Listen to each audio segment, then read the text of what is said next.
បាទជំរាបសួរពុកម៉ែបងប្អូនទាំងអស់គ្នាបាទថ្ងៃនេះខ្ញុំមានវីដេអូមួយទៀតហើយបាទលើបញ្ហាតើធ្វើយ៉ាងម៉េចដើម្បីលំហែទាំខួរក្បាលរបស់យើងឲ្យបានល្អបាទពិតណាស់បាទសម្រាប់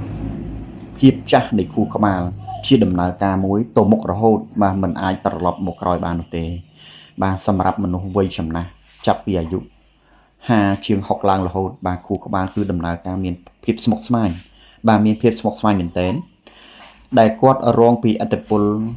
ពីកត្តាផ្សេងដែលគាត់មានបទពិសោធន៍ជីវិតកន្លងមកបាទដូចជាសេនបាទដូចជារបៀបរស់នៅនិងកត្តាបរិស្ថានជាដើមបាទហើយមូលហេតុនៃការប៉ះពាល់ខួរក្បាលទាំងនេះរួមមានបាទទី1 stress បាទ stress ជារឿងសំខាន់មួយដែលឲ្យខួរក្បាលបាទមានការគិតច្រើនរយៈពេលយូរវាជា stress មួយដែលថារ៉ាំរ៉ៃបាទធ្វើឲ្យកោសិកាខួរក្បាលរបស់យើងនឹងថយចុះមុខងារធ្វើឲ្យប៉ះពាល់ទៅដល់ប្រព័ន្ធប្រសាទខួរក្បាលរបស់យើងទី2ជំងឺរលាកខួរក្បាលបាទជំងឺសរសៃប្រសាទមួយចំនួនដែលពាក់ព័ន្ធទៅនឹងខួរក្បាលនេះជាកត្តាមួយដែលជំរុញភាពចាស់នៃខួរក្បាលវិវត្តទៅមុខបាទ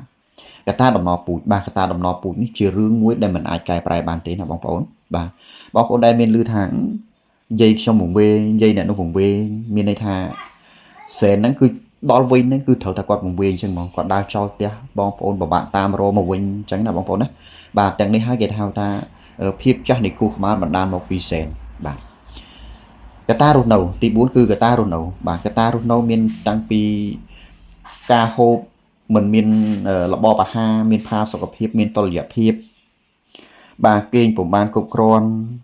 ពុំមានកីឡាពុំបានធ្វើលំហាត់ប្រាណទាំងផ្លូវកាយទាំងផ្លូវចិត្តបានត្រឹមត្រូវបាទទាំងនេះហើយ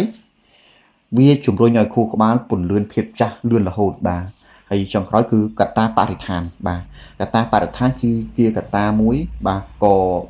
សំខាន់ដូចគ្នាដែរបរិស្ថាននៅម្ដុំយើងអាប់អួរមនុស្សរស់នៅច្រើនកុះកបាទការចោលសម្រាមការសម្អាតបរិស្ថានអត់បានល្អទេវាជារឿងមួយជួយជំរុញបញ្ហាតាក់ទងខួរក្បាលហ្នឹង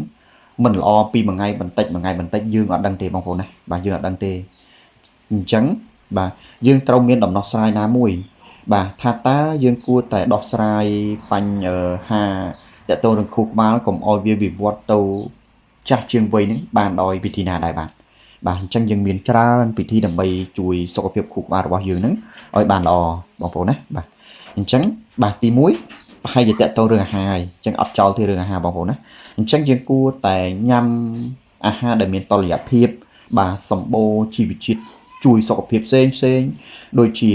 ក្នុងបន្លែផ្លែឈើវាមានធាតុប្រឆាំងអុកស៊ីតកម្មបាទអញ្ចឹងអាធាតុប្រឆាំងអុកស៊ីតកម្មនេះគឺវាសំខាន់ណាវាជួយជំរុញអីផ្សេងវាជួយកម្ចាត់អីផ្សេងដែលធ្វើឲ្យខួរក្បាលយើងមានបញ្ហាអញ្ចឹងបាទដូចជាវាសម្បូរទៅដោយ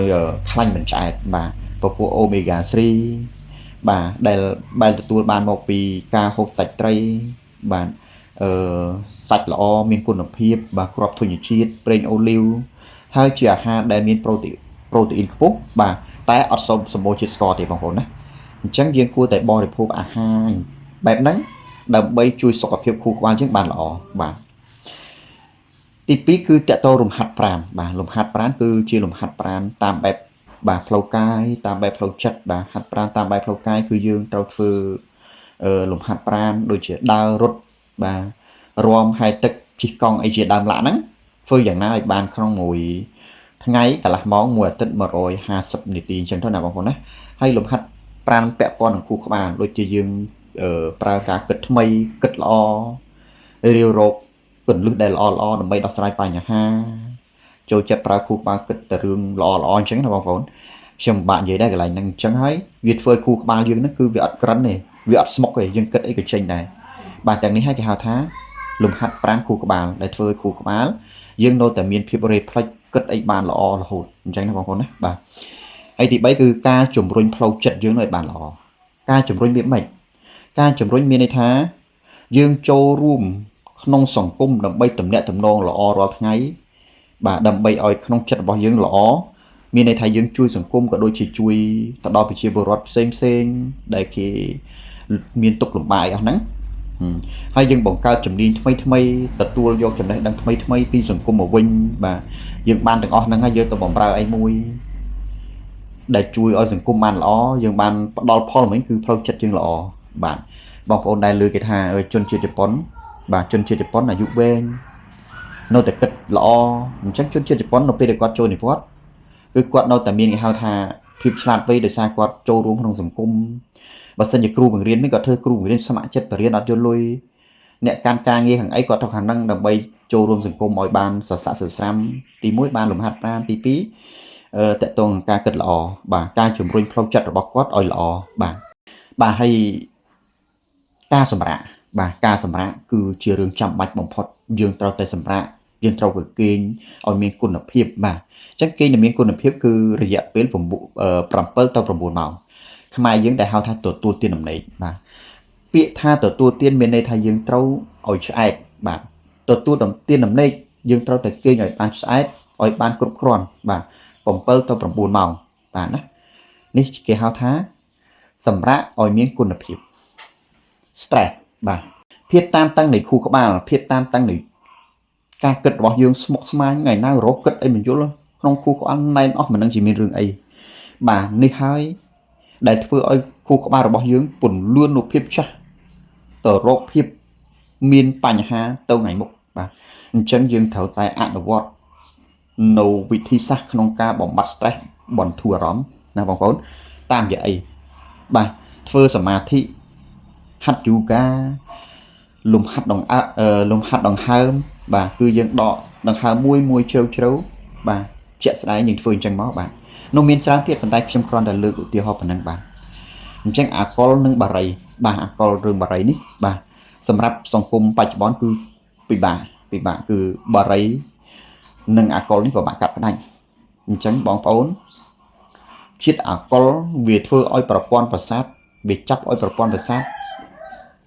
លែងឲ្យមានការគិតអីចេញទាំងអស់ឯកសារមួយបានបញ្ជាក់ថាអាកុលក៏ធ្វើឲ្យមនុស្សជួបបញ្ហាវិបត្តិផ្លូវចិត្តទៅថ្ងៃអនាគតបានដែរបាទអញ្ចឹងអាកុលនិងបារីជារឿងសំខាន់ដែលបងប្អូនត្រូវកាត់ផ្ដាច់ការឆែកអាប់ការឆែកសុខភាពក៏ជារឿងសំខាន់ដែរបងប្អូនឆែកទៅលើសម្ពាធឈាមបានសម្ពាធឈាមយើងឡើងអត់ទេទឹកនោមផ្អែមយើងមានជំងឺទឹកនោមផ្អែមអត់ទេអ្នកមានជំងឺសម្ពាធឈាមឡើងយើងឆែកមើលថាយើងគ្រប់គ្រងបានសម្ពាធឈាមបាននៅមានទឹកនោមផ្អែមយើងគ្រប់គ្រងទឹកនោមផ្អែមយើងបាននៅបាទឆែកមើលទៅលើជាតិខ្លាញ់មានកូលេស្តេរ៉ុលឡើងអត់ខ្លាញ់ល្អខ្លាញ់អាក្រក់ឡើងប៉ុណ្ណាហើយព្រោះអាទាំងអស់ហ្នឹងហើយដែលវាជំរុញឲ្យខួរក្បាលរបស់យើងកាន់តែចាស់កាន់តែជ្រាទៅមុខអត់ឈប់បាទអាហារបំពន់បាទអាហារបំពន់ជារឿងចាំបាច់ណាស់បាទដើម្បីជាថ្នាំមួយក្នុងការជំនួយខួរក្បាលបន្ទាប់ពីលក្ខខណ្ឌខាងលើប្រមាណចំណុចដែលខ្ញុំបានរៀបរាប់បាទអញ្ចឹងយើងគួរទៅពិភាក្សាជាមួយដុកទ័របាទដើម្បីរកអាហារបំពន់ទាំងអស់ណាដើម្បីជួយបំពន់ខួរក្បាលយើងកុំឲ្យបណ្តែតបណ្ដោយតាមយថាកម្មបាទឧទាហរណ៍ដូចជាយើងត្រូវការវីតាមីន B12 ជួយខួរក្បាលវីតាមីន D Omega 3បាទព្រោះអាសារជាតិទាំងអស់ហ្នឹងហើយវាជួយធ្វើឲ្យខួរក្បាលយើងបានល្អខួរក្បាលយើងល្អគិតបានលឿនបាទមិនស្មុគស្មាញបំបត្តិ stress បាទចំណុចដែលខ្ញុំបានរៀបរាប់ទាំងអស់នេះហើយគឺជាចំណុចដែលល្អដើម្បីកែខៃខួរក្បាលរបស់បងប្អូនកុំឲ្យវាពន្លឿនវិភាពចាស់នៃខួរក្បាលទៅមុខបាទអញ្ចឹងជាចុងក្រោយខ្ញុំបាទអត់មានអីច្រើនទេបងប្អូនណាអត់មានអីច្រើនទេបាទអញ្ចឹងក៏ចង់ចែករំលែកនៅបទពិសោធន៍ទាំងអស់នេះដើម្បីឲ្យបងប្អូនមានផាសុកភាពបាទទាំងផ្លូវកាយទាំងផ្លូវចិត្តបាទលើកកម្ពស់គុណភាពជីវិតរបស់យើងឲ្យបានល្អអាយុវែងបាទតទៅមុខទៀតទាំងអស់គ្នាបាទណាអញ្ចឹងសម្រាប់វីដេអូនេះគឺបាទខ្ញុំអត់មានអីច្រើនទេបាទខ្ញុំមានតែប៉ុណ្្នឹងទេដែលចែករំលែកបងប្អូនហើយសូមបងប្អូនបាទកុំភ្លេចជួយបាទចុចជាវចុច Subscribe ក៏ដូចជាលើកទឹកចិត្តដល់ខ្ញុំបាទខំចែករំលែកនៅចំណេះដឹងបន្តិចបន្តួចបាទជាចុងក្រោយខ្ញុំបាទសូមជម្រាបលានិងជូនពរឲ្យបងប្អូនទាំងអស់គ្នាបាទសុខសប្បាយរកស៊ីមានបានទាំងអស់គ្នាណាបាទ